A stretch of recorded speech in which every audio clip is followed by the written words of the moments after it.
from training camp? Back in the A, but you're the only game in town, so to speak. Feels normal.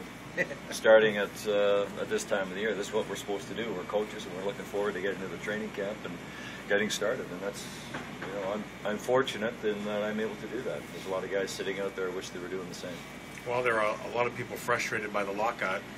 You get a few extra pretty good players because of that. Having Shannon Couturier, guys like that, is that kind of exciting to have this kind of talent on the year for, I mean, how long? Maybe a whole season, who knows?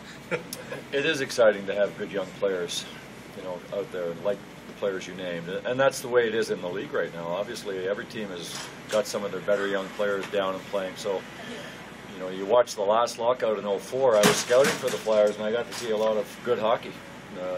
Top talented young guys today who are stars in the NHL. And you know, to me, it's an opportunity to just continue to grow their game. Will you coach differently in this league as opposed to the NHL because maybe development comes before winning? Not for me, it doesn't. It's all about winning. It's all about winning. Development comes whenever you win. And I'm going out and approaching this year with the attitude that to win, to get into the playoffs. It's been 3 years since the Phantoms have been in the playoffs. And I want to see, along with that winning, players develop, become better hockey players, and playing in key roles, important roles. And that's the good thing about these young guys who are coming down that have had NHL games. They might not have been put in those situations in the NHL. So this is their opportunity to go out and show that they can get the job done at critical times, and also at the same time show some leadership. You know, take charge, be on the ice, be the first in line, set the tempo of the practice, be in the locker room, and you know, keep talking about the right way of doing things. And it's important to do the same thing over and over every day, and that's how you become a good pro. And this is their opportunity to grow, I think, in that area. Your structure and system is a little bit different than Peter Laviolette's. You know, obviously winning comes first, as you just said, but how much emphasis is on there on preparing guys maybe for, you know, and coming up to the big club and playing? That's what it's all about. Yeah. That's we're trying to get players ready to play in the NHL as quickly as possible, and to be good players and stay there, not to come back down and get another month or a little more tutoring or a little more maturity in the league. We want them to get up there and play and be good players right away. Nobles is a guy who's one of the top prospects, has another year of junior eligibility. Obviously, he'd like to stay here. Any early impressions of? I don't. You know, it's going to take some time here, a few games, few days, few games, get him into. We have 3 exhibition games, let him play, see what things are like in pressure situations. Everything changes from practice to the real deal, and we'll get a read at him at that time. I guess you like the size of your goalies, though, huh? Incredible, isn't it? The best. Jeez, these guys are getting so big around the league. It's no wonder they talked about making the nets a little bit bigger. They don't even need Garth Snow's pads to wear. We need the flaps on the shoulders. Yeah, they're big kids and good kids. They, you know, just the one practice, but clearly they're very focused. They're working at their game, and it always takes a little bit of time for a goaltender to come along, but we've got some stuff to work with here.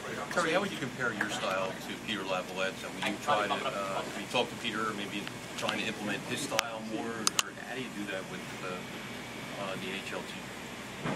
Every coach has got their own philosophy and their own ideas of how to get something done, but the end result is you're trying to reach the same goal. You're trying to win. You're trying to develop players who are, you know, good players who become winners, players who then become champions whenever they play in the National Hockey League. So the purpose is, the main goal is the same. Doesn't matter what coach it is. And Peter and I have talked. There's some things that organizationally, you know, you want to keep in place.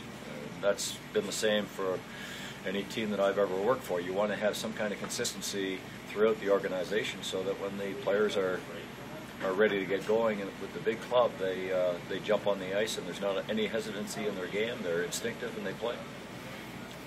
Your first year as a Flyers coach was the first NHL lockout, what I remember. Yeah. Can you recall exactly what that was like to go through, kind of get a new job? I mean, you guys even went through a training camp. Yeah, we did, yeah. Yeah, I went through the full training camp and then a 48 games sprint after that. But in that interim period, there was a couple of months off, whatever it was. 3 months off, I guess. What was it like? It was not a good feeling from the personal side of it. You know, you're real excited about coming to the Flyers, a team that you played for, and really looking forward to, you know, getting your hands and putting your imprint on a team that had been out of the playoffs for 5 years. And you know, all of a sudden you get a start for 27 days, 28 days, and now it hits the wall, and you're sitting there wondering what's going to happen, you know, tomorrow. But it always works out. Things get settled, and it'll happen again this time. We'll get back at it. Did you have to go to the office every day and stare at the wall? I did. I went to the office every day. I watched a lot of video, read a lot of books, played some golf. I think that's where I learned how to play golf, actually, was in that time. So it was. It's never a good time when you're a hockey player and a hockey coach. And, you know, hockey is your life. You want to get at the game whenever the seasons change, and you're excited about it. And unfortunately, it's where it's at again this time around. But it'll change. We'll get back at it. So you've always been known as a teaching coach. A lot of players who've, you know, come up into the NHL and had you as their first coach, you know, look back and say that they learned a lot from you, and as having you as their coach. I mean, is that something you particularly enjoy in adapting it to the American League well, level? you know what? That's your job as a coach. I think when you look back, maybe in the days whenever I was playing, the coach was more managing your ice time, your position, and today there's a lot of young players in the game, and you know, some of them are very close, and it's just going to take a hands-on approach to give them some structure and discipline and some information as to how to approach their job on a daily basis. Learn how to embrace the hard work. Learn how to come to the rink every day ready to get yourself prepared to get on the ice. And that, you know, once the players start to figure that out, and it usually can be accelerated through today's coaches. And yeah, you take a lot of pride in that, but that again is the job description that we have. Appreciate it. Thank you. Okay. All right. Thanks, Terry.